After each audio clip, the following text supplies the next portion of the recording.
Assalamualaikum warahmatullahi wabarakatuh.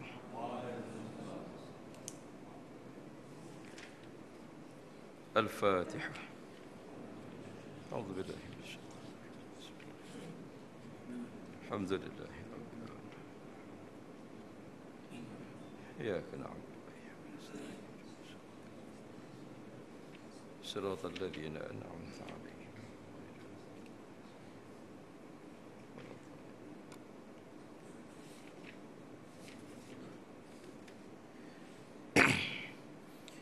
Alhamdulillah. Alhamdulillahi rabbil alamin. Wal 'aqibatu lil muttaqin wa la 'udwana illa 'alal zalimin. Asyhadu an la ilaha illallah wa asyhadu anna Muhammadan 'abduhu wa rasuluh. ونصلي ونسلم على حبيبنا المصطفى صلى الله عليه وسلم وعلى آله وأصحابه ومن دعا بدعوته إلى يوم الدين.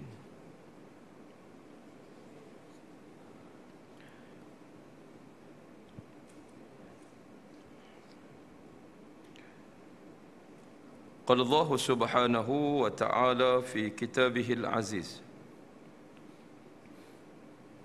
بعد أن أعوذ بالله من الشيطان الرجيم والذين جاهدوا فينا لنهدينهم سبلنا وأن الله لمع المحسنين.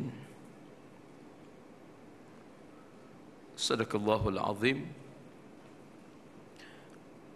Dan mereka-mereka yang berjihad, berjuang, bersungguh-sungguh pada jalan Allah, bersungguh-sungguh dalam menegakkan agama Allah Subhanahu wa taala, lanahdiyannahum subulana. Nescaya kami akan beri tunjuk kepada mereka akan jalan-jalan kami, dan sesungguhnya Allah sangat suka dan bersama dengan orang-orang yang suka membuat kebaikan. Sadaqallahul azim. Tuan Imam, pengurusi dan seluruh ahli jawatan kuasa Surah Ar-Rahmah, muslimin dan muslimat, hadirin hadirat yang saya kasihi, mudah-mudahan dirahmati Allah Subhanahu wa taala. Pertama dan selamanya, alhamdulillah, kita bersyukur pada Allah yang masih lagi dan terus-menerus mengurniakan kita peluang dan kesempatan untuk terus berada di dalam rumah Allah yang mulia ini, untuk sama-sama kita berusaha memahami agama, untuk sama-sama kita membuktikan kecintaan kita, kasih sayang kita kepada agama, yang hanya dengan agamalah yang boleh menyelesai dan menyelamatkan kita daripada jurang api neraka Allah Subhanahu wa taala. Hadirin hadirat sekalian, saya minta maaf kerana lewat dan tuan-tuan menunggu dengan penuh sabar, tapi tuan-tuan diisi dengan pengisian yang baik, walaupun mungkin itu kuliah-kuliah kita yang lalu memberikan suatu ilmu dan input yang sangat baik. Saya menggantikan, ditelefon oleh Tuan Haji Makno jam 6 petang lebih dah. Saya pun nak kena balik rumah dulu, selesaikan anak-anak dulu. Lepas tu baru saya boleh bertolak. Dalam 6.45 tu saya bertolak tadi. Inilah baru boleh sampai. Biasa kalau hari Ahad tak apa tuan-tuan. Walaupun saya baru-baru ni saya memang dah ready untuk sampai ke sini, tapi ada halangan-halangan yang tak dapat dielakkan. Tapi walau bagaimanapun, tuan-tuan dihadiri oleh sahabat saya, Presiden Pendokong Pertubuhan Pendokong dan Pencinta Ulama' ataupun short formnya GU, Geng Ustaz Taliban, yang menggantikan tempat saya pada malam tersebut. Jadi alhamdulillah, kita syukur pada Allah kerana semuanya berada dalam keadaan yang baik. Apatah lagi kita yang berada di akhir zaman, di zaman yang penuh dengan fitnah. Orang tidak segan-segan untuk fitnah, sama ada melalui tulisan, sama ada melalui ucapan, sama ada melalui apa saja. Sebab itu Rasulullah sallallahu alaihi wasallam pesan sangat-sangat kepada kita agar peganglah, gigitlah Islam ini dengan gigi geraham. Adu bin nawajis. Rasulullah suruh kita gigit, pegang sungguh-sungguh Islam ini.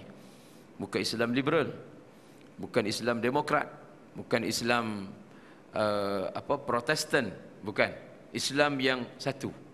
Tak ada Islam demokrat, Islam dulu, Islam kini, Islam New Testament, New Old Testament. No.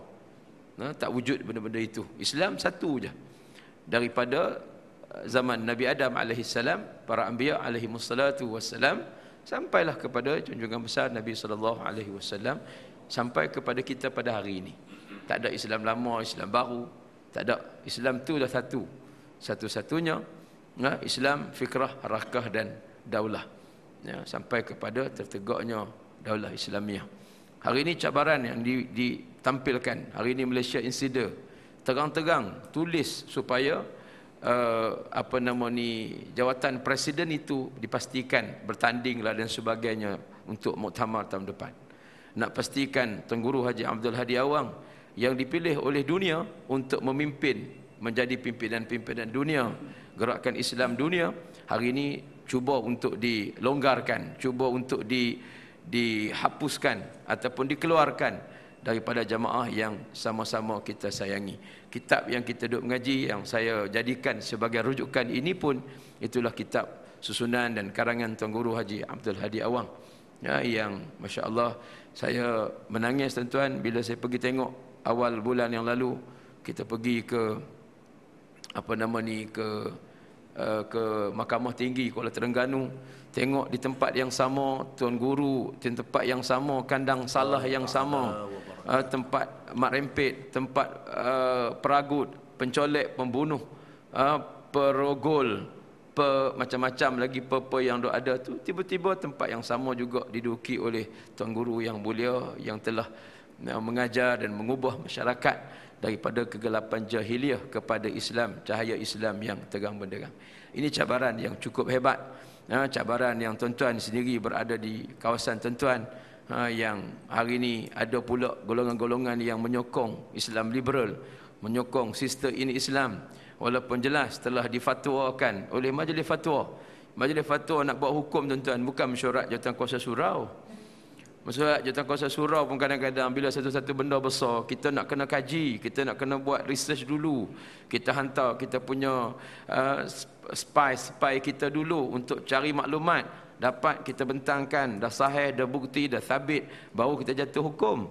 Majlis Fatwa pun lagu tu juga. Kita panggil dulu perbincangan. Banyak tempat yang kita panggil. Tiba-tiba mereka ni senang-senang saja tuan-tuan nak buat begitu. Nak samakan transgender dan sebagainya.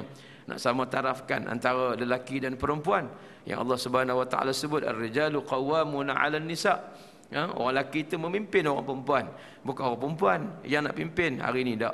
Bahkan yang menjadi tenaga-tenaga utama dalam sistem Islam adalah di kalangan orang-orang besar. Anak Tuan Dr. Mahathir sendiri, anak mereka-mereka yang lain, termasuk Nuri, termasuk macam-macam lagi yang ada ni, adalah orang-orang yang hari ini berada di zaman fitnah yang cukup hebat. Sebab tu saya nak ingatkan diri saya dan tuan-tuan sekalian, pastikan anak-anak kita, cucu-cucu kita, generasi yang ada di hadapan kita, daripada zuriat keturunan kita, bebas daripada perkara-perkara ini.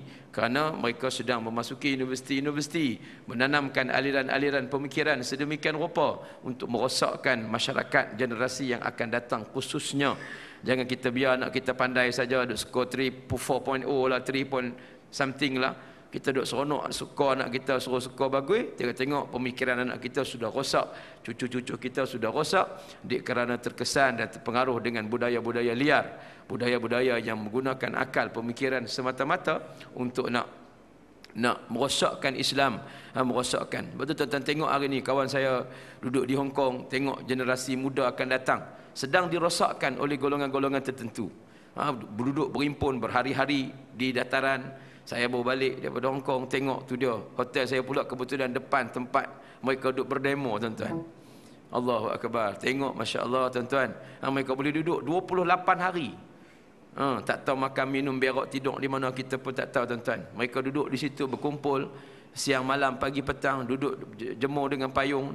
Lah ni pula cuaca sedikit sejuk, kan? Dan sebagainya. Jadi ini generasi-generasi baru yang sedang dirosakkan oleh musuh-musuh Islam, termasuk di negara kita juga yang terlibat dengan perkara-perkara yang sedemikian rupa, kan? Sedang mencambahkan aliran-aliran pemikiran yang merosakkan sebenarnya. Mereka nak liberalkan agama, liberalkan fahaman agama. Mereka guna hujah-hujah khilaf ulama yang sikit-sikit yang boleh digunakan. Seperti mana contoh memegang anjing dan sebagainya, program One Touch a Dog dan sebagainya, macam-macam lagi. Saya pergi Sarawak, tuan-tuan, seminggu, dalam lebih kurang 3-4 minggu yang lepas. Saya di Sarawak dalam program 3 minggu lepas, dalam program ziarah mahabbah dan kembara dakwah. Duduk di rumah panjang, tidur, tuan-tuan. Anjing duduk keliling kami je. Kami semayang pun duduk, dia main duduk keliting depan kami. Tahu keliting? Apa maksud keliting? Keliling-keliling lah. Main duduk depan kami, but they not touch us. Dia tak mau sentuh kami pun. Anjing-anjing ni no need to touch us, kan? Kita bukan nak pergi sentuh dia, dia pun tak mau sentuh kita. Dia pun tengok pelik anjing ni, kan? Dia tengok tak pernah orang semayang di rumah panjang, tiba-tiba semayang. Dia kata ni, kan? Dia pun rasa lain macam. Tapi tak ada aku nak ganggu kita. Bukan kata kita nak sentuh dia. Kita pergi tidur di rumah panjang, tak ada masalah. Kita semayang pun tak ada masalah. Nak buktikan, kita nak tunjuk pada kawan-kawan kita yang dah peluk Islam, kan? Saya sebut pada kawan-kawan saya, tuan-tuan, cabaran hebat. Cabaran kita hebat dalam kita nak buat kerja. Kami dihalang daripada memasuki kawasan baru yang kita nak masuk di Punan Bah, di Kapit, Pegaga dan sebagainya. Jauh, tuan-tuan. Kita booking dah ferry, speedboat, untuk perjalanan 6 jam daripada Sibu. Daripada JT Sibu tu 6 jam nak pergi ke Punan Bah, kawasan yang baru. Tapi kita dihalang oleh kumpulan-kumpulan ekstremis Kristian di Sarawak yang menghalang supaya kita menggunakan saluran kerajaan. Bahkan ahli parlimen Kuching yang cukup biadab hentam kita dalam parlimen untuk menghalang kerja-kerja dakwah ini.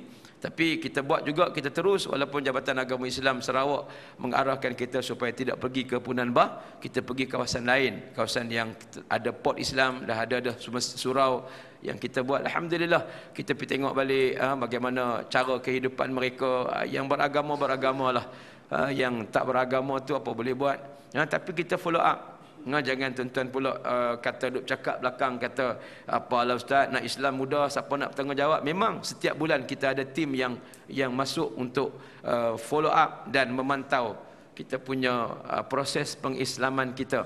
Bahkan di sana, tuan-tuan, ada 27 orang adik-adik kita, anak-anak muda yang telah kita Islamkan mereka asal daripada penghuni rumah panjang. Kita bawa main Semenanjung, kita ajarkan mereka asas Islam setahun. Kursus dengan kita sampai boleh hafal ayat lazim, dah boleh jadi imam, sampai boleh urus jenazah. Lulus kita punya ujian kita hantar balik. Waliyunziru qaumahum idza raja'u ilaihim la'allahum yahdharun. Kita hantar balik mereka, liyunziru qaumahum, untuk beri peringatan, inzar kepada kaum mereka. Liyunziru qaumahum idza raja'u ilaihim, apabila mereka pulang ke kampung halaman mereka. Dan benda ini berlaku, tuan-tuan, sangat bagus. Mereka buat kerja walaupun cabaran banyaklah. Cabaran motor tak ada, motor hilang, motor rosak, macam-macam. Kawasan, tuan-tuan, bukan dekat-dekat, satu-satu kawasan jauh masuk dalam. Saya masuk dengan 4x4 daripada Sibu 5 jam lebih nak masuk ke kawasan dalam, kawasan Balak pula, tuan-tuan. Waktu kami sampai tu hujan, kami naik helak kita, lori kita lekat, helak kita lekat, macam-macam. Terpaksa berjalan 1 jam setengah lagi, berjalan dengan keadaan bukit pacak macam ni, bukan mendatar begini, jalan selut. Kawan saya beli Fortuner 180,000 lebih, baru beli 3 hari tuan-tuan, masuk hutan. Dalam kereta dia kapek selut tebal ni. Selut 3-4 inci tuan-tuan, tebal. Saya kata, akhir ni macam mana? Tak apa Ustaz, ini kenderaan dunia saja. Dia bawa kereta pula tuan, tak sayang langsung, masuk bam, tuan, lagi bam. Dia bukan boleh tukar gear masa duduk memandu. Jalan balak ni tak boleh tukar, dia kena pergi satu terus. Dia berasap ke, dia hangit ke, dia apa ke, pergi je. Tak boleh nak berhenti tukar gear. Kalau tukar berhenti, memang lekat lah. Kan? Memang tak sayang. Saya tanya akhir, tak sayang sungguh kereta entah ni.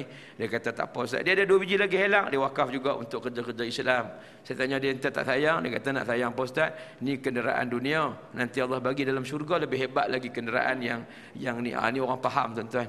Allahu Akbar. Tengok balik kereta kemek sana kemek sini, kereta baru 3 hari tuan-tuan guna untuk kerja-kerja Islam. Bahkan tidak ada cuti, melainkan cuti-cuti tahunannya digunakan untuk kerja-kerja mengislamkan orang. Saya tengok dia tuan-tuan, mengapa dia serius sangat dengan kami. Kami gurau-gurau lah juga tuan-tuan. Dia tak gurau langsung.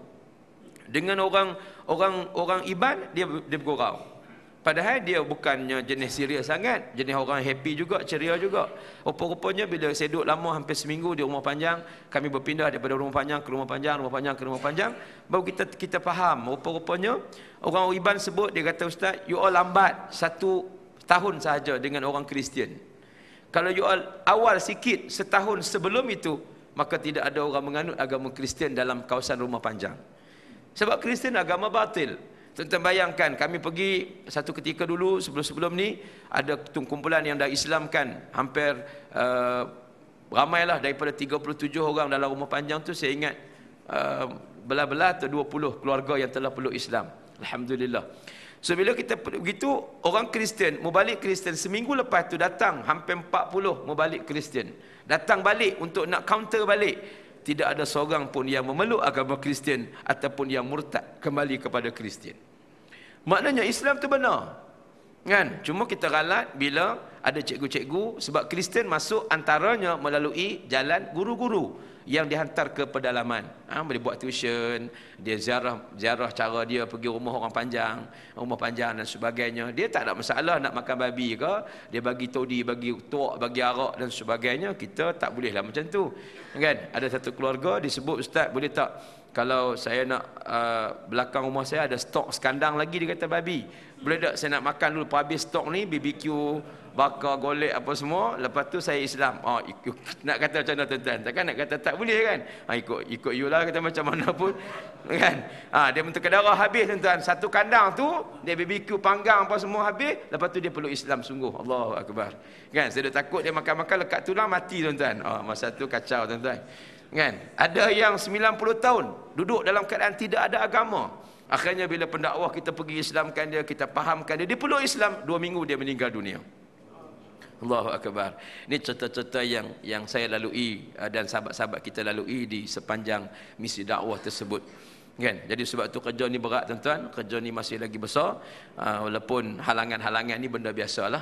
Saya sebut pada sahabat-sahabat, saya kata kita duduk dalam bulan Muharram. Bulan Muharram ini cabaran Nabi Musa alaihi salam lagi hebat dalam Lautan Merah, yang kita puasa Yaumul Ashura, hari di mana orang Yahudi juga berpuasa, kerana Yaumun Najallahu Bani Israel li'aduwihim, hari di mana Musa dan Bani Israel diselamatkan Allah daripada menjadi musuh, menjadi mangsa kepada kezaliman baghyan wa adwa, kezaliman Firaun dan bala tenteranya yang cuba membunuh dan menghapuskan Musa dan Bani Israel daripada bumi Mesir itu sendiri. Walaupun cabaran tu hebat, Nabi Musa diperintahkan oleh Allah pergi tepi Laut Merah tanpa ada apa-apa. Sepatut oleh kerana Nabi Musa ni berjuang nak tegakkan Islam, nak tegakkan agama yang Allah suruh Nabi Musa lakukan perkara tersebut.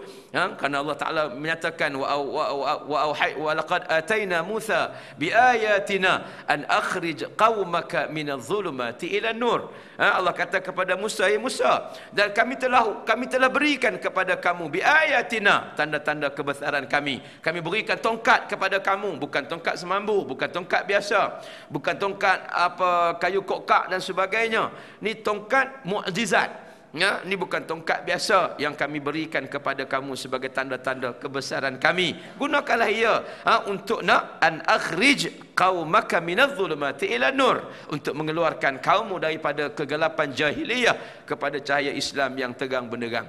Patutnya tuan-tuan, bila Allah Taala perintahkan Nabi Musa pergi tepi laut, sepatut lepas tu Allah buatlah jalan. Kan? Ataupun Allah buat bridge ke, Allah buat smart tunnel ke bawah laut ke dan sebagainya. Buatlah bagi pelepas Nabi Musa. Sebab Nabi Musa berada di pihak yang benar. Ini sampai-sampai tepi laut merah, tengok-tengok tu dia, tak ada apa. Kan? Bani Israel kata, "Hei Musa, nak pergi ke mana ni? Depan kita laut, belakang kita Firaun. Baik bakrut mati dua-dua ni. Terjun laut pun mati, Firaun pun mati." Sebab Firaun memang keluarkan arahan perkeliling untuk cari dan hapuskan. Kita kira lenyap lah kita kira. Kan? Itu saya tambahlah, Quran tak sebutlah. Kan? Clear, nak bersihkan Musa dan Bani Israel. Patutnya Allah Ta'ala sedia ada. Musa kata, "Wahai kaumku, tak apalah, Allah suruh kita mai sini. Allah pandai lah nak buat lagu mana." Kan? Kalau kita pun tuan-tuan, patutnya Allah bagi dah menang ni berjuang lama dah. 55 tahun, 58 tahun, 60 tahun dah. Kita dah berjuang, dah buat kerja Islam. Mati ramai dah pengasas-pengasas perjuangan Islam. Syahid ramai dah, yang dibunuh, yang dipenjara, yang di macam-macam. Dibuat ramai dah. Tapi tak menang-menang lagi. Palestin tak menang-menang lagi. Mesir tak menang-menang lagi. Kan? Patutnya Allah bagi menang dah. Allah Ta'ala nak uji kita, nak tengok siapa yang sabar, siapa yang tak sabar, kan? Siapa yang gelojoh, siapa yang gopoh, kan? Siapa yang tak tahan. Ni ramai lah ni orang tak tahan, orang gopoh, orang gelojoh, orang yang nak jaga pengundi lebih daripada nak jaga Allah, kan? Orang tuan-tuan juga, pilihan tuan-tuan juga. Itu dia. Tidak ada kena-mengena yang hidup atau yang mati. Baik. Jadi patutnya Allah sediakanlah laluan untuk mereka. Dah Allah tak sediakan. Mengapa tuan-tuan? Kerana Allah Ta'ala nak suruh Nabi Musa, dan pengajaran buat kita semua, kita kena ikhtiar, kena buat kerja sikit. Kan? Allah tak apa, Allah kata aku buat Islam ni akan menang. Kamu tak buat kerja apa, aku akan jaga kamu, aku akan menangkan kamu. Apa yang Allah suruh kita buat? Contohnya Allah kata kepada Musa, "Wa auhayna ila Musa an idrib bi'asakal bahar." Hei Musa, pukul kepada laut dengan tongkat tu. Kan? Kalau kita fikir logik tuan-tuan, pukul dengan tongkat ke laut nak boleh buat apa tuan-tuan? Tuan Zah kata laut merah, kita pukul tasik ni, pergi taman tasik Shah Alam tu tuan-tuan. Pukul tengok nak jadi apa dengan tongkat tu. Kan? Tongkat tu kita tuan-tuan nak jadi apa? Habis tidak, ayak terbelah lah sekejap, cantum balik. Gitu je lah. Apa kesannya? Tapi Allah suruh kita buat sikit je. Allah kata, "Hey Musa, pukul." Pukul. Pukul tu bukan pukul biasa, sebab tongkat tu tongkat mukjizat, tongkat tanda-tanda kebesaran kami. Pukul rup bagi, tu dia terbelah tu tuan-tuan. Jadi lebuh raya 12 lane tanpa tol. Tu aku tambah tu. Kan? Tu kira tambah tuan-tuan. Jadi nak sebutnya, laki dia boleh lalu lah. Lalu dah cross sampai sana, Firaun pun sampai. Bila Firaun sampai, Firaun terkejut tuan-tuan. Terkejutlah, tak ada pernah lulus dalam bajet kementerian dia ke bajet negara, tak pernah lulus buat lebuh raya tengah laut. Tiba-tiba tengok laut jadi beku. Ni berapa banyak kos nak sedut, nak kerahkan air ni, bukan sikit punya kos ni. Tapi tak usah fikirlah, sebab matlamat dia nak pastikan Firaun, Musa dan Bani Israel dihapuskan terus. Akhirnya Firaun turun, Firaun, Musa dan Bani Israel dah duduk di darat di sebelah sana, tebing sebelah sana. Firaun pun turun. Hatta idza adrakahul gharq, Allah sebut, apabila dia tengok semua dah tenggelam, orang kampung dia tenggelam, tentera dia tenggelam, pengawal keselamatan tenggelam, PA dia tenggelam, pegawai peribadi dia tenggelam, pengawal keselamatan semua tenggelam dah. Tinggal Firaun sekok-sekok lagi nak tenggelam. Nak tenggelam. Firaun pun kata, "Qala amantu bihi annahu la ilaha illa amanat bihi banu Israel." Hari ini aku mengaku beriman kepada Tuhan yang diimani oleh puak-puak Bani Israel. Tu dia tuan-tuan. Desperate baru nak beriman. Kan? Macam puak-puak hari ni lah tu duk lawan Islam, duk lawan Tok Guru, lawan para alim ulama, hentam Tuan Guru dan sebagainya, hantam majlis syura ulama dan sebagainya. Kan? Yang duk pertikaikan majlis fatwa, yang duk sokong Islam liberal, yang duk sokong sistem Islam dan sebagainya. Yang jelas puak-puak ni sudah lari daripada ajaran yang sebenar. Maka pada ketika itu puak-puak ni nanti dia akan panggil, nanti nak mati nanti panggil lah puak-puak sistem Islam tu, kapan mayat dia. Jangan dok panggil tuan guru ni, jangan dok panggil ustaz-ustaz ni. Pi panggillah pok-pok sister ini Islam tu kok boleh tolong. Kan dok bela depa sangat ni. Kan? Ni perkara yang berlaku. Pok-pok ni nanti akan mencari-cari balik orang yang sebenarnya yang layak membantu mereka. Maka Firaun pun sampai tahap dia mengaku dia Islam, wa ana minal muslimin, dan aku juga mengaku termasuk di kalangan orang-orang yang menyerah diri. Tapi Firaun tak ada kata amantu billah ataupun amantu bihi amantu bi rabbi Musa. Lah, dia tak ada sebut tuan-tuan. Sebab dia pun tak tahu iman itu apa dia, Tuhan Nabi Musa itu macam mana. Dia pun tak pernah dengar cerita Nabi Musa yang sebenarnya. Walaupun Musa pergi nak ceramah pada dia, izhab ila fir'auna innahu tagha. Allah sebut dalam ayat yang lain, hey Musa pergi kepada Fir'aun menyampaikan kebenaran cerita tentang Islam dan sebagainya agar dia peluk Islam. Musa dah pergi jumpa, Musa dah nasihat, tak mau dengar juga. Akhirnya dekat tenggelam. Allah kata, al-an wa qad asaita min qabl. Hari ni, hey Firaun, sekarang ni, al-an, sekarang ni baru hang nak beriman. Nyawa duk tang ni dah, ayak duk tang ni dah, baru nak mengaku beriman. Allah kata, la wa qad asaitu min qabl. Sedangkan sebelum ni kamu derhaka dah banyak pada aku, kamu dah bunuh dah orang. Tuan-tuan, Firaun zalim. Siapa yang peluk Islam zaman Nabi Musa, dikerat tangannya, dikerat kakinya, digantung tangan ni, dikerat, ikat tali gantung di pokok, ikat tali gantung, ikat di akar, tarik dia, rentak dia, bagi seksa. Sampai begitu sekali kejahatan yang dilakukan oleh Firaun, yang menyebabkan Allah perintah Nabi Musa supaya keluar daripada bumi Mesir ini, pergi ke tempat lain yang lebih selamat. Sama dengan peristiwa hijratun Nabi SAW.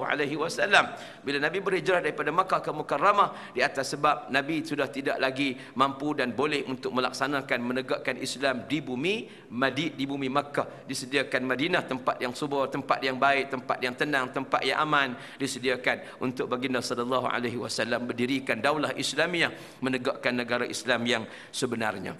Jadi cabaran begini akan berlaku, dan kita akan tengok nanti golongan-golongan ini, kalau Allah panjangkan takdirnya, panjangkan umur kita akan jumpa tengok orang-orang yang degil, yang keras kepala, yang bengong, yang bangang, yang barwa, yang macam-macam ada ni tuan-tuan. Kita akan tengok nanti Allah akan sebut pada mereka al-an. Allah kata wa qad asaitu min qabl.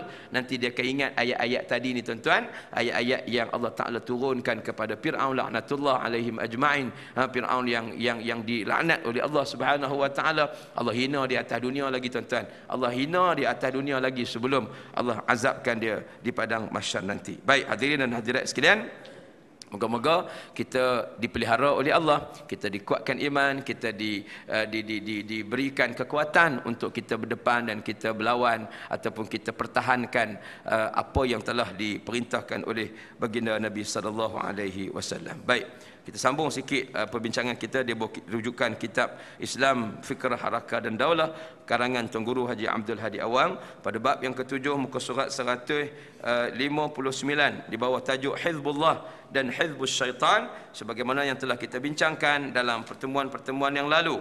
Dalam muka surat 159 ini kita masuk kepada perkara yang kedua, ceraian yang kedua di bawah bab tajuk C, matlamat Hizbullah. Yang menjadi matlamat pokok kepada Hizbullah ialah melaksanakan segala yang diwajibkan oleh Allah. Kerana matlamat seseorang Muslim tidak harus terkeluar daripada sempadan yang telah ditetapkan oleh Allah, dan haramlah mengubah atau memindahnya. Jadi matlamat ni jelas untuk nak menegakkan, melaksanakan segala apa yang diperintahkan oleh Allah Subhanahu wa taala. Dalam hal individu, dalam hal kita nak solat tu tak ada masalah, tidak ada halangan. Kan Nabi SAW pun kalau setakat nak salat, nak semayang saja tuan-tuan, Abu Jahal tak larang. Kalau sekadar dia nak semayang saja, kalau sekadar dia nak puasa saja, Nabi Sayyid Abu Lahab, Abu Jahal, Umayyah bin Khalaf dan pimpinan Quraisy yang lain, dia tidak akan halang. Tapi oleh kerana Nabi SAW nak tegakkan Islam, nak dirikan daulah Islamiah, Nabi nak tegakkan hukum hakam Islam seperti mana yang diperintahkan oleh Allah, maka sebab itu baginda Nabi SAW ditentang, baginda Nabi SAW dihalang. Wa idh yamkuru bikal ladzina kafaru liyuthbituka aw yakhrujuka aw yaqtuluk wa yamkuruna wa yamkurullah. Ingatlah dan ingatlah wahai Muhammad, ketika mana engkau cuba untuk dihalau, dibunuh, dikeluarkan daripada bumi Makkah itu dengan cara yang bermacam-macam. Mereka merancang dengan berbagai-bagai perancangan, mereka lupa perancangan Allah. Perancangan Allah lebih hebat daripada segala apa yang mereka rancangkan. Jadi matlamat Hizbullah itu terbahagi kepada 3. Yang pertama, membentuk saksiah Islam, yakni peribadi Islam. Yang ketiga, membentuk jamaah Hizbullah, yakni parti Allah. Yang kedua membentuk jamaah Hizbullah. Yang ketiga, menegakkan daulah Islamiyah, khilafah Islamiyah ataupun negara Islam. Jadi ketiga-tiga perkara tersebut tidak mungkin dilaksanakan dengan sepenuhnya tanpa sambung menyambung di antara satu dengan yang lain. Ada kaitan dengan antara individu, antara tujuan dengan jamaah, antara tujuan menegakkan daulah. Jadi individu, jamaah, daulah mesti diselarikan. Jadi ada tali menali di antara satu dengan yang lain. Mungkin bukan zaman kita, kita zaman berada di zaman yang telah dilahirkan oleh datuk-datuk, oleh ayah-ayah kita sebelum daripada ini. Mungkin bukan zaman kita Islam itu dimenangkan oleh Allah. Mungkin zaman kita, sebab zaman sudah kita berada di penghujung usia dunia ini sebenarnya. Jadi sebab itu hadirin dan hadirat yang dirahmati Allah, bab saksiah Islamiah kita telah bincang dalam pertemuan yang lalu, sifat-sifatnya, adab-adabnya, bagaimana nak menjadi jundullah, mestilah mempunyai kecintaan terhadap Allah. Dia lebih cinta kepada Allah daripada segala-galanya. Cinta Allah bukan cinta harta benda, bukan cinta pangkat, bukan cinta kedudukan, cinta anak isteri. Ada orang cinta anak bini tuan-tuan sampai tak mau pergi ke mana dah. Kan tak mau dah buat kerja, nak pergi mana, nak pergi demo pun takut. Kita bukan suruh pergi perang, nak suruh pergi demo pun takut dah tuan-tuan. Takut nanti laki tu matilah, kena tembak gas pemedih mata lah, takut jantung lah sakit terbalik tunggang dan sebagainya. Kan? Biarlah dia mati. Kalau laki nak mati itu satu kemuliaan. Kerana mati sedang mempertahankan Islam. Kita nak pergi perang dengan senjata tu bukan zaman kita, bukan masa kita, bukan jenis kita. Kita bukan lalui seperti mana kawan-kawan di Syria, kawan-kawan di Mesir, kawan-kawan di semalam syahid pula imam kita, imam seorang lagi imam yang mungkin sahabat-sahabat kita di Syria yang mati dia tuan-tuan dalam keadaan tersenyum dia tuan-tuan. Memang mereka sedang memburu syahid di jalan Allah Subhanahu wa taala. Yang ketiga, merendahkan diri dan kasih sayang sesama mukmin. Azillatin alal mu'minin. Maknanya sama-sama orang beriman ni dia akan bantu, dia akan korbankan, dia akan ithar. Apa makna ithar? Dia akan lebihkan diri dia daripada sahabat tu, daripada diri dia. Dia akan bagi segala-galanya untuk untuk orang-orang yang beriman. Kita kadang-kadang sama-sama mukmin berkira paid, sama-sama mukmin, sama-sama sahabat jemaah, sama-sama rakan sesurau semadrasah ni kadang-kadang berkira, tapi dengan orang lain, dengan orang bukan Islam, dengan orang kawan-kawan yang lain tak berkira pula. Kan, sama-sama kita ni kadang-kadang ada sifat dengki mendengki dan sebagainya, tapi dengan orang lain boleh pula, tak ada apa pun. Kan, ini perangai yang tak sepatutnya ada pada diri pejuang-pejuang ataupun jundullah ataupun tentera-tentera Allah. Yang ketiga, merasa lebih tinggi daripada orang-orang kafir. Izzatin alal kafirin. Kita rasa izzah, kita rasa mulia, kita rasa hebat dengan Islam. Biarpun orang Cina, orang bukan Islam, nampak dia gah macam hebat tuan-tuan, dia tak ke mana-mana.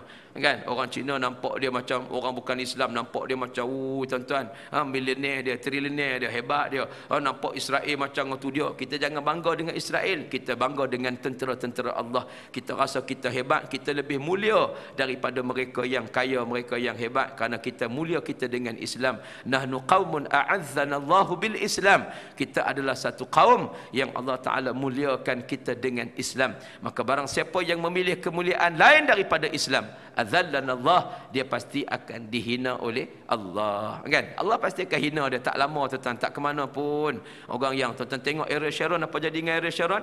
Kan? 8 tahun koma, hidup pun mati pun tuan-tuan. Kan? 8 tahun koma.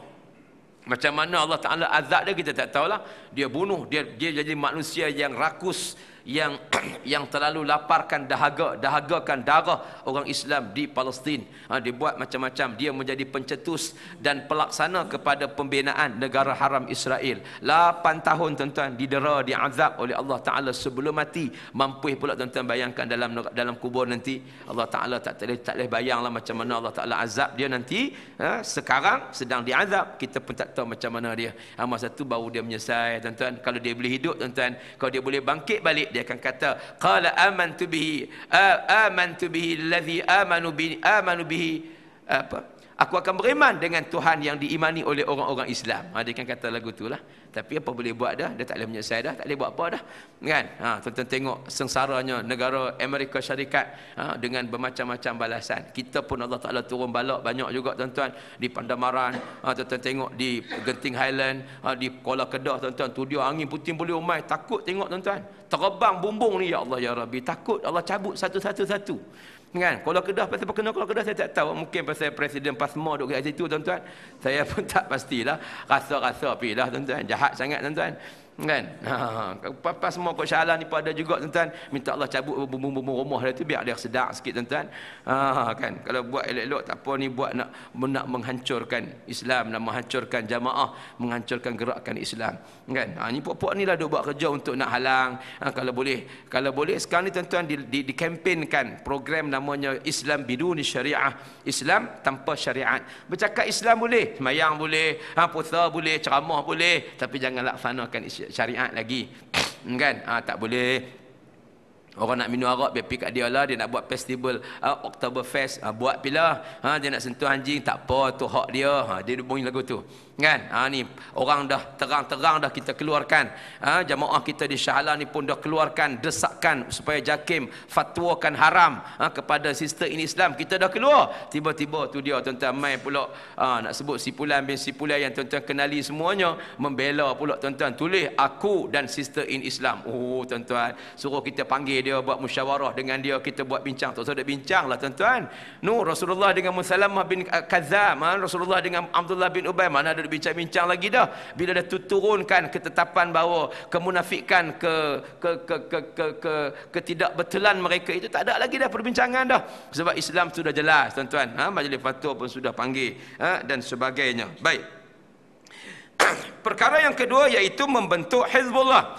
Hizbullah ataupun golongan Islam itu dapat diwujudkan dengan adanya orang-orang yang bersifat seperti di atas, yang berkumpul dan berpadu dalam suatu pimpinan Islam dan dasar serta matlamat Islam, dan menolak yang lain daripada Islam. Ini gandingan daripada golongan Islam yang berpakat untuk menegakkan Islam, berkumpul, bersatu, berbai'ah, berjanji setia. Allahumma innaka ta'lamu anna hadhihi al-qulub qad ijtama'at ala mahabbatik.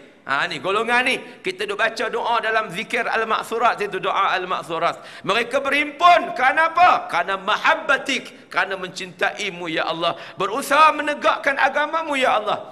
Kan? Allahumma innaka ta'lamu anna hadhihi al-qulub qad ijtama'at ala mahabbatik waltaqat ala ta'atik. Mereka berhimpun kerana melaksanakan ketaatan kepadamu ya Allah. Fawathiqillahumma rabitataha. Maka rapat-rapatkanlah hati mereka ya Allah. Cantum-cantumkanlah mereka supaya mereka menjadi kuat dalam satu jamaah yang kuat ya Allah. Itu doa yang kita baca, doa rabitah. Doa rabitah itu sendiri yang kita baca. Setiap kali kita usrah, setiap kali kita bermuzakarah dan sebagainya, biasa dibaca oleh pimpinan, oleh gerakan Islam, gerakan Taghut, gerakan nasionalisme. Dia tak baca doa tu tuan-tuan. Dia nak baca lagu mana, dia Taghut tuan-tuan. Kan? Dia sekular, dia nasionalis, dia pragmatis. Dia tak akan baca doa-doa yang sedemikian rupa. Baik. Kemunculannya tidak boleh disamakan dengan penubuhan parti-parti ataupun pertubuhan-pertubuhan yang lain yang tertaluk kepada desakan duniawi semata-mata, seperti kerana adanya demokrasi. Kalau demokrasi tidak ada, partinya tidak ada. Tetapi parti Allah, parti Islam itu ditubuhkan kerana tuntutan agama. Itu dia. Jamaah ni ditubuh kerana apa? Bukan kerana mata lebam, bukan. Contoh tak ada kena mengena dengan siapa ni. Kan? Bukan kerana kesian dekat Sipulan bin Sipulan, bukan. Bukan kerana tertentu, bukan. Ditubuh tu kerana apa? Kerana tuntutan agama. Kerana Allah Ta'ala, fasawfa ya'tillahu biqaumin, maka Allah Ta'ala akan mendatangkan satu kaum, yakni satu jamaah yang akan membela agama tersebut. Itu dia. Ni tuntutan dia. Kita tubuh jamaah ni bukan saja-saja. Bukan pasal kerana dak. Sebab tu matlamat kita punya dasar kita Al-Quran dan Sunnah. Pegangan kita Al-Quran dan Sunnah, ijma' qiyas. Kan? Tak ada lagi dah yang lain yang lebih tinggi daripada perkara tersebut. Kan? Ni tidak, kalau nak tinggi mestilah kita punya muktamar, kita itulah penentu segala-galanya. Tu dia. Kan? Dia tak mau dah. Kalau boleh, majlis syura ulama tu tak ada dah. Dia majlis syura sahaja. Ni ada kumpulan-kumpulan dalam jemaah kita ni tuan-tuan duk promosikan, dia panggil apa? Kepimpinan Islam. Kita hari ni duk bersama kepimpinan ulama. Ulama memimpin ummah. Itu tujuan dia. Kan? Bukan saja-saja kita pergi buat tu kerana dak matlamat jemaah cukup jelas. Kan? Kerana inilah yang akan menjaga dan menyelamatkan, bukan kerana tertentu, bukan kerana individu. Kalau kerana individu habislah. Kan? Individu akan mati. Man kana ya'budu Muhammadan fa Muhammadan qad mat, wa man kana ya'budu Allah fallahu hayyun la yamut. Ini kata-kata siapa tuan-tuan? Siapa yang ucap kata-kata ni? Sayyidina confused tuan-tuan. La ilaha illallah. Ada kata Sayyidina Ali, ada kata Sayyidina Abu Bakar, ada kata Sayyidina Umar. Siapa sebenar ni? Siapa yang kata kepada siapa? Siapa yang sembah Muhammad, siapa yang mengabdi diri, siapa yang berjuang kerana Muhammad, fa Muhammadan qad mat, Muhammad akan mati, dan memang Muhammad telah pun mati, Muhammad telah pun wafat. Wa man kana ya'budullah, siapa yang berjuang, siapa yang beribadat, siapa yang berjihad kerana Allah, fallahu hayyun la yamut. Siapa ucap? Sayyidina Abu Bakar ucapkan kepada Sayyidina Umar ibn al-Khattab radhiyallahu anhu. Kan? Jadi Sayyidina Umar tak diterima kewafatan Nabi, maka itulah ucapan yang dikeluarkan oleh Sayyidina Abu Bakar As-Siddiq, yang mengatakan tak boleh, kita bukan berjuang kerana Muhammad, kita berjuang bukan kerana Tuan Guru mati, kita akan teruskan. Kita bukan berjuang kerana Datuk Ustaz Fadhil Nur, bukan, kita berjuang kerana Allah. Siapa pun yang memimpin kita, kalau boleh kita nak yang memimpin kita itu mestilah pewaris para anbiya alaihimus salatu wassalam. Baik. Jadi sebab itu hadirin dan hadirat yang dirahmati Allah, jelas matlamat tersebut kita tegakkan bukan kerana individu, bukan kerana tuntutan semasa, bukan kerana dasar demokrasi ataupun yang lain, bukan. Baik, disebut dengan kalimah kaum, bukannya orang perseorangan. Kaum maknanya jamaah ataupun parti. Ianya ditegaskan sebagai satu-satunya penyelesaian bagi umat Islam dalam menghadapi masalah mereka sebagai mukaddimahnya, ataupun dengan lain perkataan untuk membentuk individu Muslim yang sebenarnya menegakkan masyarakat dan negara Islam. Mestilah juga wujudlah parti Allah, yakni Hizbullah. Kan? Ala inna hizballahi humul ghalibun. Dalam ayat-ayat yang lain tadi kan Allah Ta'ala menyatakan apa? Ala inna hizballah fa inna hizballahi humul ghalibun. Ala inna hizballahi humul muflihun. Kan? Dua-dua tu ghalibun, muflihun maknanya menang, maknanya berjaya, maknanya beruntung dan sebagainya. Baik. Jadi Allah sebut fasawfa ya'tillahu biqaumin, akan datang suatu jamaah yang akan tegakkan Islam. Kalaupun orang tak mau tolong, orang tak mau bantu, tak apa, tetap akan ada kaum. Kaum macam mana? Pandailah Allah buat. Allah yang buat kita, Allah yang akan pilih siapa yang selayaknya berada dalam jamaah, dalam kumpulan, dalam organisasi, dalam kaum tersebut. Kan? Begitu. Hari ini tubuh macam-macam, kan? Pertubuhan dengan nama bermacam-macam. Pertubuhan kebajikan, pertubuhan Islam, pertubuhan itu, ini dan sebagainya. Kan macam-macam. Saya tuan-tuan yang tubuh geng ustaz tu, pendaftaran tu saya buat. Tubuh ni ramai-ramai lah. Tapi pendaftaran tu saya buat alamat rumah saya. Kan? Sebab tu saya tulis, saya daftarkan atas nama Pertubuhan Pendokong dan Pencinta Ulama. Kan? Jadi siapa nak join? Bukan nanti ustaz saja. Tak. Kan? Kita ada engineer, ada IR, ada businessman, kan? Ada juru ukur, ada cikgu, ada ustaz, ada pensyarah, macam-macam dalam tu. Semua kita kumpulkan. Yang penting matlamat dia ialah dokong ulama, dokong kepimpinan ulama. Sebab tu ulama memimpin ummah. Kita nak yang tu. Sebab ulama ni dia bukan ada kepentingan apa tuan-tuan. Kan? Tak ada kepentingan orang tuduh macam-macam, tuduh Tok Goni Azri gila ke apa. Kan? Sampai tua-tua macam tu, sakit macam tu pun pi mana berbawa uncang apa air kencing apa dipanggil apa kencing tu? Apa bag dia panggil? Urine bag apa nama? Kan bawa pi ceramah kata reti mai mengajak datang ilmu kota baru pun bawa juga yang tu. Orang kata apa dia ni ada kepentingan? Bukan ada kepentingan apa? Kepentingan Islam je. Bukan pergi ke Singapura ziarah tengok tu mendiang isteri kepada Lee Kuan Yew yang mati, kan? Pi tengok kenapa? Kerana Islam, tak ada apa. Pi tu kerana mana tahu takut Allah Taala bagi hidayah pada dia perlu Islam. Bukan ada apa. Saya bagi ceramah pada kawan-kawan yang pergi ke Sarawak, tengok. Saya kata ni kita mai bukan dengan upah, bukan dengan bayaran. Duit sendiri, tambang sendiri. Kan? Kutip derma lagi, pi bagi lagi tuan-tuan. Kan? Bayangkan ada helak, orang wakaf helak bagi seminggu guna helak dia. Padahal kalau nak sewa helak sehari 350. Hari 350 kita sewa helak mereka. Ada yang terpaksa sewa lah sebab ramai. Ada 46 orang pergi. Kan? Saya beritahu ni kerana apa? Bukan ada kerana lain.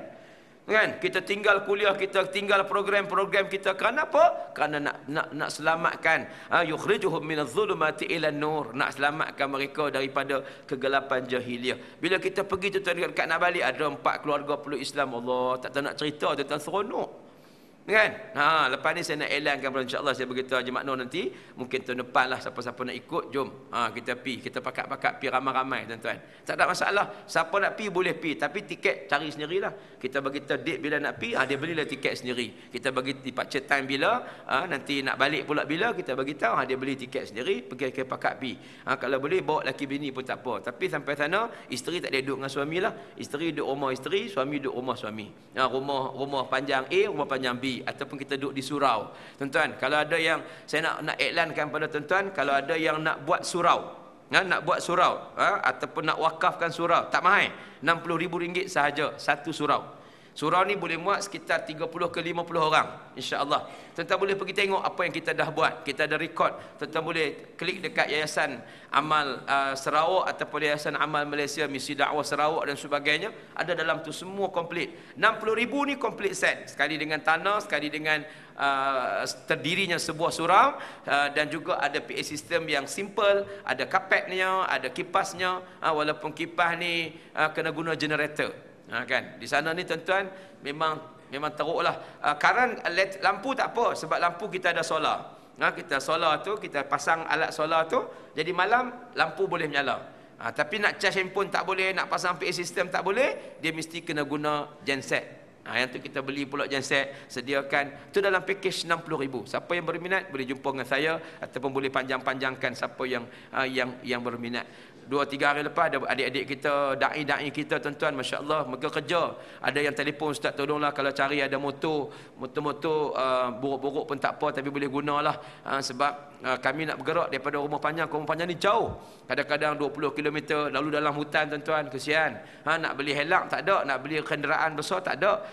Jadi naik motor lah, kadang-kadang rosak, kena tolak, kadang-kadang jalan 4-5 jam dalam hutan dan sebagainya, macam-macam cabaran. Kita nak bagi lebih tak boleh. Kita bayar pada da'i tuan-tuan sebanyak 27 orang, sebanyak RM500 seorang sebulan. Mana cukup tuan-tuan, mereka terpaksa buat kerja lain. Tanam lada hitam, tanam kelapa sawit, ambil upah bawa kelapa sawit dan sebagainya. Petang pergi dakwah, pagi masuk ladang bekerja. Kan? Saya tengok ada da'i seorang tu tuan-tuan, dia dakwah dia hebat. Dia berkahwin, dia pergi mengorat anak ketua rumah panjang. Tu hebat tuan-tuan. Saya salute lah kat dia tuan-tuan. Dia mengorat boleh semua kat dia. Ejah macam mana kita pun tak tahu tuan-tuan. Dia ngorat boleh. Kawan tu pun bersedia peluk Islam. Bila cucu dia, anak dia peluk Islam tuan-tuan, habis tuai rumah panjang tu peluk Islam juga. Kan? Bila peluk Islam, habis satu keluarga peluk Islam. Allahu Akbar. Tuan-tuan bayangkan. Kan? Peluk Islam semua sekali. Satu rumah panjang tu kalau 10 pintu peluk Islam. Ni kaedah baru lah tuan-tuan, bagus lah saya kata. Saya nak cuba jugalah, rasa boleh kot. Saya nak kerak pergi tiap bulan tuan-tuan. Kan? Mana tahu kok boleh kan. Ini tuan-tuan nak pergi pun boleh juga. Mampu tak boleh pergi dah lepas ni. Kan? Tak apalah. Jadi nak gambarkan pada tuan-tuan yang dirahmati Allah Ta'ala, buatlah macam mana pun kita bantu mereka. Saya bagi komitmen lah pada sahabat kita di sana. Saya kata insya-Allah saya nak cari banyak, nak janji banyak tak boleh. Sebab saya punya komitmen untuk kerja-kerja dakwah ni tuan-tuan ada lebih kurang 8,000 ke 10,000 ringgit sebulan yang saya mesti cari untuk selesaikan banyak urusan kerja-kerja dakwah ni. Jadi saya kata tak apalah, paling minimum sebulan saya taja 2 orang. Taja 2 orang je sebulan. Maknanya kita cari dalam RM1,000 lah untuk dia bagi. Lepas balance kalau ada rezeki lebih kita bagi. Nak cari daripada siapa? Daripada tuan-tuan. Kan? Daripada kita semualah, daripada mana-mana saja yang kita pergi, kita bantu. Tuan-tuan tak mampu nak pergi, kalau nak pergi jom, nak jumpa sendiri pun jom, nak beli serah dia sendiri pun jom, tak ada masalah. Jadi kita berikan bantuan kepada mereka untuk mereka buat kerja. Bayangkan tuan-tuan, kalau hasil daripada sumbangan kita, dia buat kerja, dia buah minyak motor dia, dia pergi berjalan berkampung kerja dakwah di kampung-kampung, masuk ceruk rantau apa semua, untuk semata-mata nak Islamkan orang, nak fahamkan orang ramai tentang Islam. Allahu Akbar. Bayangkan lagi masuk orang, lagi orang perlu Islam kerana hasil sedikit sumbangan kita, mengalirnya sumbangan itu sampai hari kiamat nanti insya-Allah, sampai kita mati habislah dia stop dia punya saham dia tadi ni, dan lepas tu terima hasil sahaja, dalam kubur pun terima hasil, di padang mahsyar nanti pun akan terima hasil sekiranya sumbangan itu benar-benar dibuat lillah, kerana Allah Subhanahu wa ta'ala. Ini dia yang duk bagi semangat, duk bagi motivasi pada kawan-kawan ni. Macam tu lah tuan-tuan, sabar saya kata kan, ujian teruk. Saya tengok ada satu kakak tu tuan-tuan, sana ni tuan-tuan, memang kerajaan Sarawak ni kalau nak kata zalim lah tuan-tuan kan, memang zalim lah, bumi makmur subur tuan-tuan, tapi kesian tengok orang kampung. Tuan-tuan bayangkan berpuluh-puluh kilometer duduk dalam hutan, puluh kilometer duduk dalam hutan tuan-tuan. Kita pun tak boleh fikir macam mana orang ada rumah panjang dalam hutan macam tu. Mereka nak makan tak ada masalah, babi berkandang-kandang belakang rumah. Kan? Anjing ada, apa nama, monyet ada, ayam ada belakang. Bak nak makan tak apa. Cuma mereka tak ada fasiliti. Kemudahan awam tak ada, nak susah lah. Kalau nak beli, kena beli genset. Kena beli genset lagi, minyak lagi kena bubuh dia. Letih lah. Kan? Lepas tu kalau sakit ni tuan-tuan, nak keluar daripada rumah panjang, nak pergi Sarike, kan? Nak pergi untuk kos transportation saja RM400. Tak masuk ubat lagi. Kalau nak suruh kawan tu pula overnight pula pasal sakit, kena tahan wadak dan sebagainya, tu harga lain pula. Ini kira pergi balik terus. Pergi ambil ubat, sakit memang ambil ubat mungkin sejam dua, lepas tu balik RM400. Itu kos transportation saja, ubat belum. Kan? Tuan-tuan bayangkan. Sedihlah. Lepas tu pula dia buatlah jalan batu, cimen 50 meter, 100 meter. Lepas tu panjang 5 km, 10 km pula, barulah buat 500 meter, apa nama ni, 50 meter, 100 meter. Dia buat syaratnya. Lepas tu tiang elektrik ni, baru-baru ni pasal PRN, baru ni pilihan negeri, pasang tiang. Kabel tak pasang lagi. Tunggu pilihan akan datang, pasang kabel pula. Dia punya arus elektrik, apa dia panggil? Dia panggil apa? Elektrik lah. Kan? Payah faham sangat. Elektrik tak pasang lagi. 15 tahun pula, pasal elektrik pula. Jadi rakyat akan bergantungkan dia, dua harap dia. Tengok bagaimana kerajaan kita membela rakyat. Bapak dia tuan-tuan, membela rakyat. Kan? Tu dia pasang. Macam itulah cara dia. Jadi saya ingat nak dapat balik sempurna macam kita ni mau 20 tahun, paling kurang 20 tahun lagi. Baru mungkin boleh dapat. Dia buat jalan khianat tuan-tuan. Dia buat 20 meter, 50 meter, 100 meter. Lepas tu dia biar pula 3-4 km. Dia kata tengok kerajaan dah buat dah jalan. Mukadimah sikit, mukadimah jalan nak masuk kampung tu. Lepas tu tengah sikit, ujung sekali sikit lagi. Dia habaq lah kata tengok tu dah buat dah. Sedih tuan-tuan. Dah kena peming macam tu lah. Orang kutip lada hitam. Daripada dalam rumah panjang, kawasan rumah panjang tu nak bayar ke Tok Perih. Yang kaya Tok Perih tak buat apa pun. Dia ambil harga RM25 sekilo. Lada hitam. Punya. Lada hitam Sarawak ni lebih hebat daripada lada hitam Vietnam, lada hitam yang lain. Dia punya kualiti memang sangat bagus. Kan? Jadi RM25. Kawan tu mai jual dekat luar RM50. Sebab kawan tu ada helak. Kawan tu ada lori. Boleh angkut. Kan? Minyak kita bayar RM2 3 kopang, RM2 30 sen. Kan? Selepas naik, dia bayar minyak RM3 10 sen. Seliter. Lu fikirlah sendiri. Kelapa sawit tuan-tuan, bayar pada petani yang buat kerja tutik semua ni 15 sen. 15 15 sen ke 150 satu tan. Saya tak ingat lah. Tapi macam tu lah. Tapi kawan tu jual balik ke Pekan, Ulu Pakan tu 50. Kalau RM15 ataupun 150, kawan tu dapat 500 jual. Ini yang berlaku tuan-tuan. Jadi saya tengok Allahu Akbar. Tapi apa boleh buat? Makin hiduplah. Seorang kakak tu tuan-tuan keluar daripada rumah dia. Anak sekolah di Ulu Pakan. Di Pekan Pakan. Nama dia Pekan Pakan. Kampung dia nama Ulu Pakan. Dia keluar daripada rumah dia nak sampai ke Pekan Pakan ni, ambil anak sekolah, berjalan kaki 2 jam setengah. Dia berjalan. Kalau kita 4-5 jam lah. Kita tak larat. Dia hari-hari macam tu. Hari Jumaat pergi ambil anak, hari Ahad hantar balik anak. 2 jam setengah pergi, 2 jam setengah balik. Kalau baby nak ikut pula, baby bawa dalam bakul belakang, jalan. Sagi balik pegang beg anak lagi. Anak berjalan, anak pun berjalan 2 jam setengah. Pak tak ada, pak pergi kerja di luar. Anak apa sagi pagi masuk kebun dulu. Lepas tu lari jalan kaki pula, tu jalan kaki balik. Lepas tu ya Allah, saya tengok. Itulah nasib masing-masing lah tuan-tuan. Kan? Sebab tu kita nak Islamkan dia. Biar dia susah pun kerana Islam tak apa. Ini yang usaha yang sedang dibuat dan tuan-tuan wajib membantu kerja-kerja dan usaha-usaha tersebut. Baik. Apabila kemunculan parti Allah itu merupakan perkara yang wajib bagi setiap daerah yang wujudnya umat Islam, perlu difahami juga tentang perbezaannya dan kewujudan parti-parti dan pertubuhan-pertubuhan yang lain seperti ditegaskan tadi. Kerana parti Allah itu mempunyai sifat-sifat keistimewaan yang berpandukan akidahnya menurut kepimpinan yang dibina atas akidah itu, di mana pembentukannya dari segi ilmu pendidikan dan ahli kesedaran mereka, dan segala programnya juga dibina di atas dasar akidah. Maka dengan itu terbinalah rukun-rukun yang sempurna bagi parti Allah, iaitu wujudnya pimpinan-pimpinan, ahli-ahli mesyuaratnya dan pengikut-pengikutnya yang bersifat jundullah. Itu dia.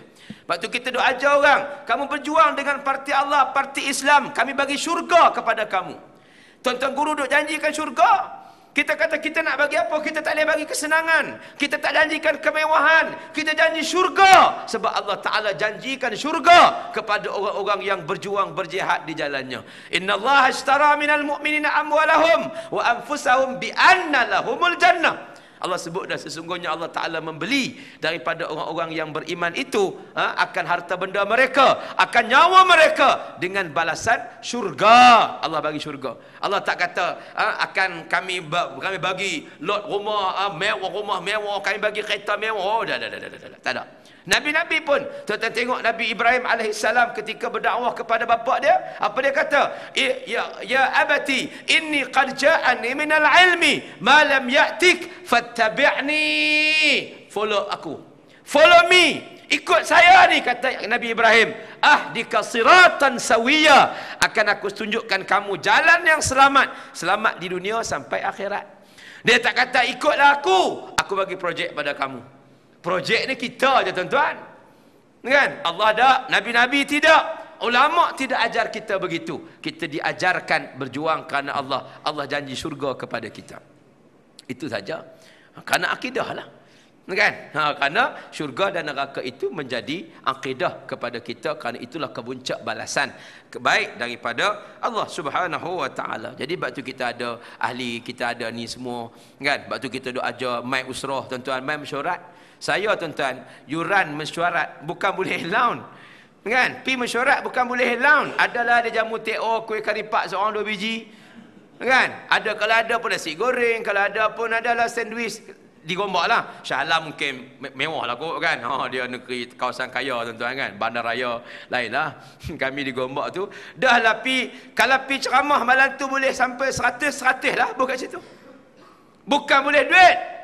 Kan? Jamaah lain, kumpulan lain, parti lain boleh duit, elan mesyuarat. Ini tak ada. Kita nak kena keluar bagi pula. Kita diajar begitu. Kan? Ini akidah kita. Kena bantu perjuangan. Bukan boleh ambil duit daripada perjuangan. Tak? Kan? Kalau takdir menang, dapat jadi ahli majlis ke apa sikit, dah boleh lah. Tak boleh, tak ada apa, buat kerja juga. Bukan duk kena berjuang kerana nak jadi ahli majlis. Apa barang ahli majlis? Dapat apa sen je baru. Kan? Tapi kalau parti hak bukan parti Allah ni tuan tahu, dia pula ahli majlis pun masyuk, kaya tuan-tuan. Boleh buat longkang projek kawasan dia. Ada kumpulan satu lagi kawan kita tuan-tuan berebut nak jadi ahli majlis. Kenapa? Kawasan pasar malam. Masyhur tuan-tuan. Seminggu 4 kali pasar malam. Tuan-tuan bayangkan. Rekod balik bila kita cek rekod, tak pernah buat rekod. Pi mana duit tu wallahu alam. Tuan-tuan bayangkan 300 tapak satu pasar malam. Seminggu ada 4 kali. Lu fikirlah sendiri. Berebut tuan-tuan, berebut. Dungdang berebut, nak tajar berebut. Kita tak ada apa. Duk lagu tu juga. Menang kan, jadi esko kan, jadi menteri besar kan, jadi apa kan, kami duk teratur juga. Tak ada kata nak pergi duk berebut. Minta maaf lah tuan-tuan, kita tak pulun. Kita cari duit sendiri, kita cari banyak sumber-sumber lain kita boleh buat kerja. Kan kita tak mau nak terikat, nak terhutang budi dengan siapa-siapa, tak, kita buat kerja juga tuan-tuan. Kan saya duk tengah dalam projek untuk nak bangunkan pusat tarbiyah Dun Batu Cave. Kan Batu Cave tu kawasan Hindu, kawasan banyak yang macam tu. Kan kita sedang buat satu pusat tarbiyah, insya-Allah hari Rabu ni kita mesyuarat dan kita dah dapat tanah, dah bagilah. Tanah ada 2 lot tanah 40 kali 70. So ada 20 kali 70, 20 kali 7 ada 40 kali 70. Bolehlah nak buat bangunan 3-4 tingkat. Lepas tu ada tanah tu ada orang wakaf dah. Cuma nak cari duit untuk banner tu kita buat high tea, kita buat kemudian nanti insya-Allah. Tapi ada orang usaha, ada orang tanya saya semalam, Ustaz, boleh tak tuan tanah tu tanya Ustaz, kalau saya nak buh nama saya kata dia nak buh nama yayasan Sipulan bin Sipulan. Saya kata tuan nak buh yayasan bapak Sipulan pun boleh, saya kata.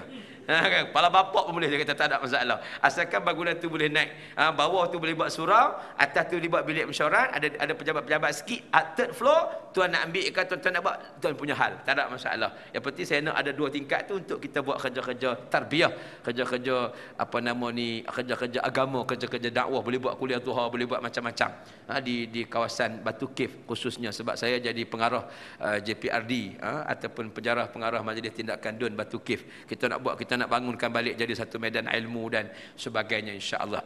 Ini antara usaha-usaha yang kita nak buat, insya-Allah. Baik. Allahu akbar. Bismillah tuan-tuan, siap tuan-tuan.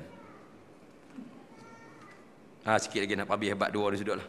Pemimpin yang benar-benar mewarisi sifat Rasulullah sallallahu alaihi wasallam, iaitu siddiq, amanah, tabligh dan fatanah, juga dalam memahami Al-Quran dan sunnah, di samping mentarbiahkan ahli dengan ilmu, melaksanakan amalan-amalan dan menghadapi ujian-ujian. Kalau tidak dapat diwujudkan pimpinan seperti ini, maka tidaklah parti itu menjadi hizbullah. Tu dia. Ini pemimpin kita tuan-tuan. Sebab tu pimpinan kita tak ada kerja lain, ceramah duk suruh baca ma'thurat, al-ma'thurat, pagi baca asbahna wa asbahal mulku lillah, mai petang pula baca amsayna wa amsal mulku lillah. Itu je kerja kita, baca doa, lepas tu suruh qiyamul lail, kita buat tamrin tuan-tuan, kita buat usrah, kita buat qiyam, kita buat rehlah tarbawi. Ni pula lajnah dakwah, kita buat pula nekat, kita buat tegas program tegak seminar tegakkan syariat Islam, nama tegas. Kita buat pula satu brand new baru, nama nekat. Dua kepimpinan duat, kita buat pula ramai sekali buat program. Saya hadir minggu lepas di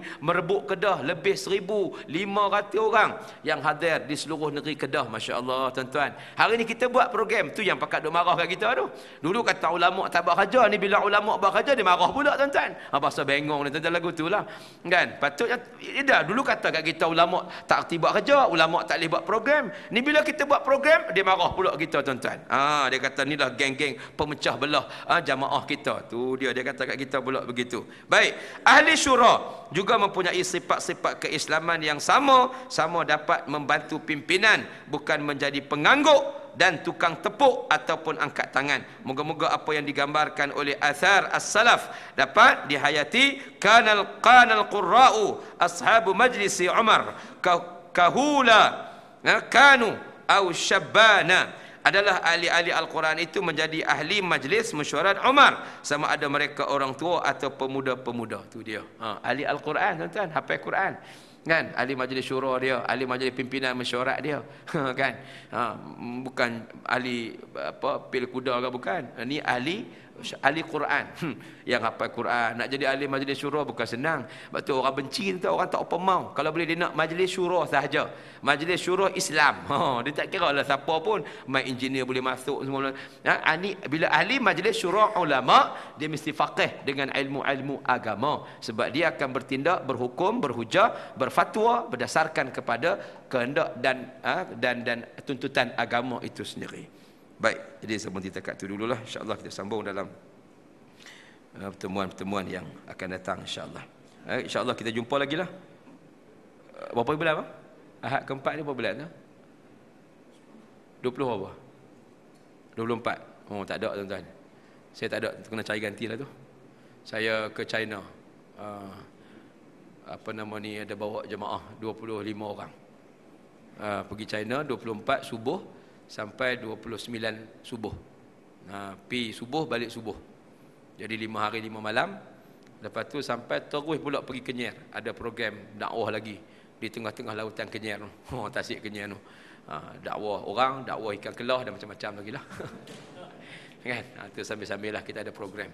Jadi yang tu tuan-tuan boleh carilah kalau ganti ataupun nak boleh kita gantikan dengan hari-hari yang lain. Tak ada lah bulan ni, tak ada. Start 24 tu sampai 31 baru saya balik ke KL. Lebih tu tak ada. Jadi untuk bulan sebelah ni penuh dah. Jadi kalau tuan-tuan nak berhajat, nak pergi, saya duk cadang dah ke Haji Maknun untuk buat package Surah Rahmah saja. Boleh 20 orang jadilah. Saya nak buat pergi China, tuan-tuan.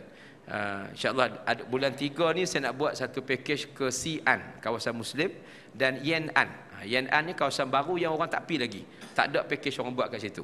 Itu saya buat insya-Allah bulan 3. Kalau ada berminat nak pergi bulan 12 atau bulan 1, bulan 2, tapi sejuk lah ni tuan-tuan.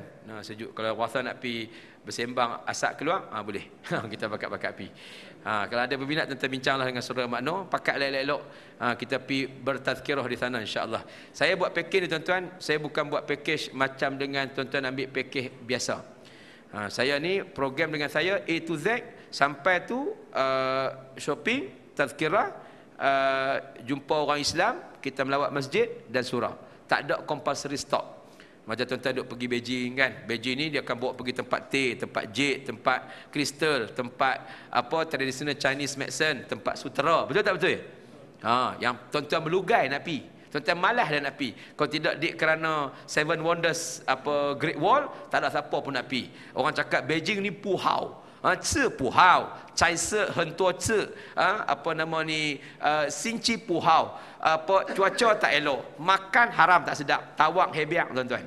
Masin dak, masam dak, manis dak, semua dak tuan-tuan. Sebab tu orang Cina kata ci cai Guangzhou. Maknanya makan best di Guangzhou. Di Guangzhou ni ada kari kepala boya dia panggil. Tuan-tuan duk tengok gamak boya orang buat 3 rasa tu, tu di Guangzhou dah tu. Dia ada restoran memang sediakan boya tuan-tuan. Untuk boya-boya darat, boya-boya tembaga, dialu-alukanlah ke sana. Jadi nak sebutnya nak pergi mana pun tak apa. The whole China saya boleh bawa insya-Allah. Tuan-tuan teringin nak pergi, nak tengok sightseeing saja, nak tengok stone, nak tengok batu-batu yang asli, kita boleh pergi Kunming, kita boleh pergi Guilin dan sebagainya. Kan? Nak pergi Xinjiang yang utara tu sekarang dipahamkan tidak berapa sesuai dan selamat. Kerana ada pertempuran, ada perbalahan antara kumpulan Han dan Hui dan sebagainya. Jadi tuan-tuan teringin nak pergi mana-mana, insya-Allah saya bawa. Tidak ada package paksaan. Tidak ada no compulsory stop ataupun no compulsory shop yang mesti kena paksa. Sebab tu package Cina tuan-tuan dia murah sikit. Pasal apa dia murah? Kerana subsidi kerajaan bagi, bila sampai dia akan bawa pergi tempat yang dipaksa. Last day baru shopping. Betul tak betul? Kan? Sampai duit habis dah. Dia tunjuk, dia bakar rantai sampai merah macam udang. Kan? Lepas tu dia pegang tengok tangan dia melecur. Bila melecur dia sapu krem dia beli. Kita balik buat juga, bakar rantai, bakar melecur, tak lega-lega tuan-tuan. Hancur tangan kita tuan-tuan. Ni pokok ni sebab tu orang tak Cina menipu tak sah lah tuan-tuan. Mak Cina tak tipu insya-Allah. Jadi takat itu dulu. Kalau ada berminat tu pakat-pakatlah insya-Allah. Saya boleh bawa nak pergi makan insya-Allah. Setakat yang duk bawa ni, kalau di Guangzhou, di Shanghai, di di Hangzhou tu sedap lah insya-Allah. Kalau tempat-tempat lain tu saya tak pastilah insya-Allah. Tapi makan insya-Allah. Jangan bimbang tentang makanan. Ada orang tanya saya, ustaz ni buah limau halal ke tak? Agak-agak lah tanya buah limau halal tak halal. Bukan aku bagi agak-agak lah tanya soalan-soalan yang tak sepatutnya tuan-tuan. Jadi setakat itu dulu, yang baik daripada Allah, yang lemah dan kurang daripada kelemahan diri saya sendiri. Malam ni sumbangan tuan-tuan bagi untuk kerja-kerja dakwah di Borneo, di Sabah dan Sarawak, dan apa saja kerja-kerja Islam yang kita buat. Soal bangunan apa semua tu jangan sumbang lagi lah. Hak tu untuk dan kalau ada nak wakafkan surau, nak bagi surau sekitar RM60,000 satu, sila dialu-alukan, insya-Allah kita sanggup, kita boleh buat, kita boleh uruskan. Pihak Yayasan Amal boleh uruskan insya-Allah. Wallahu alam. Yang baik daripada Allah, yang lemah dan kurang daripada kelemahan diri saya sendiri. Terima kasih atas jemputan, terima kasih atas perhatian. Moga-moga Allah Taala bagi kekuatan kepada kita semua insya-Allah. Wallahu alam. Wassalamualaikum warahmatullahi wabarakatuh. Takbir. Allah.